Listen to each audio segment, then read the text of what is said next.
let me tell you a story about child-led learning and the very hungry caterpillar. About 1 month ago, my coworker asked me if my kids that I'm the mom of would like a copy of The Very Hungry Caterpillar by Eric Carle, as she had two. I said yes and took it home. We have about a zillion books at home, but somehow not this one. At the time, my 4.5-year-old was beginning to be spontaneously interested in days of the week and the ways that people keep time. I thought he might like the motif in the book where it lists each day and what the caterpillar eats each day. This is really the first child-led part of this. We didn't decide that he needed to understand days or time. He became interested in it by himself, in our routine of each week and trying to understand, predict, and make sense of it. If you haven't read it, or haven't read any time recently, basically on Sunday the caterpillar is born and he's hungry, so then on Monday he eats 1 fruit, on Tuesday he eats 2 fruits, and so on through Friday. Then on Saturday he eats 10 non-fruit foods that are probably not good for caterpillars. Then on Sunday he eats a leaf, and after that he's fully grown, spins a cocoon, emerges as a butterfly. I read it to my son before bedtime. He became immediately enamored with the page all about the foods that he eats on Saturday. He would not let me turn the page or finish the story. The illustration shows all of the food with little holes eaten through each thing and the little caterpillar with a sad face and a tummy ache. My son was absolutely enthralled. He told me over and over, "He hurt your tummy! He's sad!" We read it like 3 more times that night, each time stopping at the Saturday page. The next day we read it even more times. This time he wanted to know how it ended. He let me read the whole thing. He stared at me with wide eyes as I read about cocoons and butterflies. He turned between the pages over and over, presumably, I suppose, imagining what the words I was saying meant. He built a small house called a cocoon around himself. My son knows what building is, how we moved into our new house a year ago. "He butterfly? The caterpillar, he butterfly?" he asked me a few times, and I promised that the next day we would watch a YouTube video about it. The next day we watched several videos of caterpillars becoming butterflies and a simple animated reading of The Very Hungry Caterpillar, which we watched about 10 times in a row. By now my 3-year-old daughter was in on it too. After watching the video over and over, then reading the book over and over, confirming that they were in fact the same, we also watched several more Eric Carle book readings. There's one about a firefly, one about a spider. We kept reading the book multiple times a day for the next several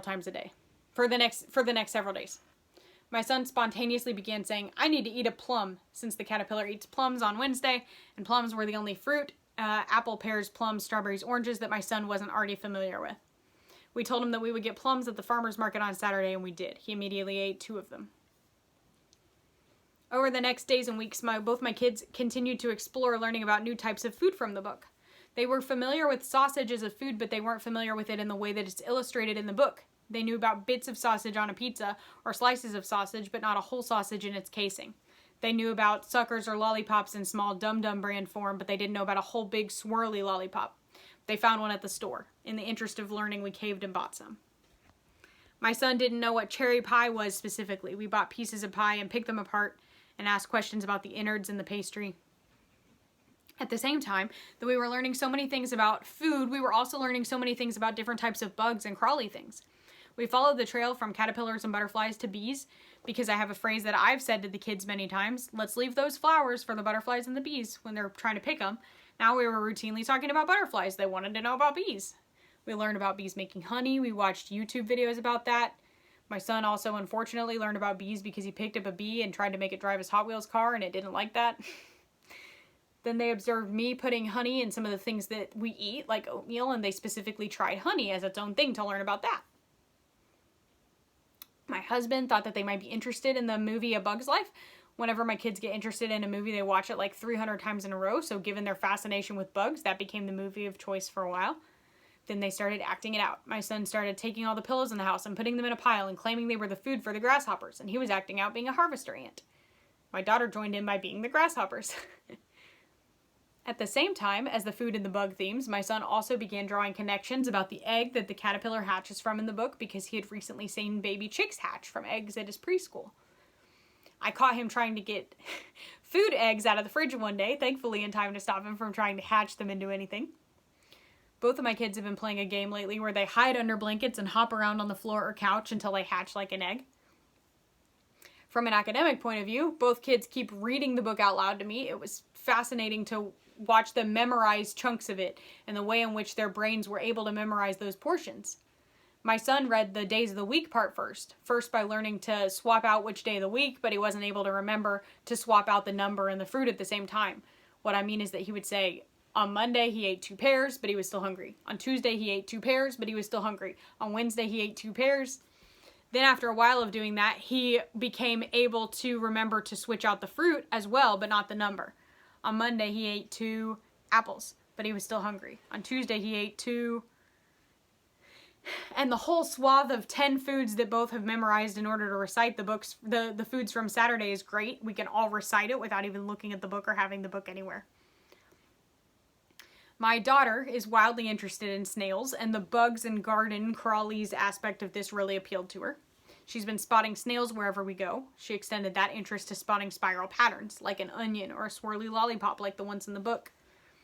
My son has been insistent that, like the caterpillar, eating one nice green leaf will make him feel much better. And then recently, when he was sad and crying, he just wanted to hold a leaf in order to make himself feel better.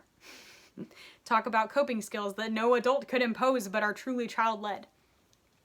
The caterpillar being sad on the page where he gets a stomachache, but no other pages, has led to 1,000 conversations about different emotional vocabulary. Okay, this is already 50 miles long, so I'm going to pull it all together, I promise. The past month has contained intense, focused, overjoyed, passionate amounts of sensory play and heavy proprioceptive work and literacy skills and math skills and biology and pattern recognition and emotional intelligence and trying new things and pretend play and vocabulary, and spawned 100 connections to 100 new topics and ideas. And we, the adults, didn't decide on any of it. We put new ideas in front of my kids. We followed their passions about it. We talked about caterpillars so endlessly that I'm pretty sure that they've become an official childhood cryptid in my house. My kids can't grasp the abstractness of Santa, Tooth Fairy, etc., but they sure as heck keep announcing, "This food is from the caterpillar." All of it child-led. All of it play-based. I typed out this huge, way too long essay so that you could read a really comprehensive look at how children learn when we follow them. This is the best kind of child-led learning. This is what the best home learning can look like, but this can be done in school programs too. It takes flexibility and creativity on the part of the adults, but it can be done.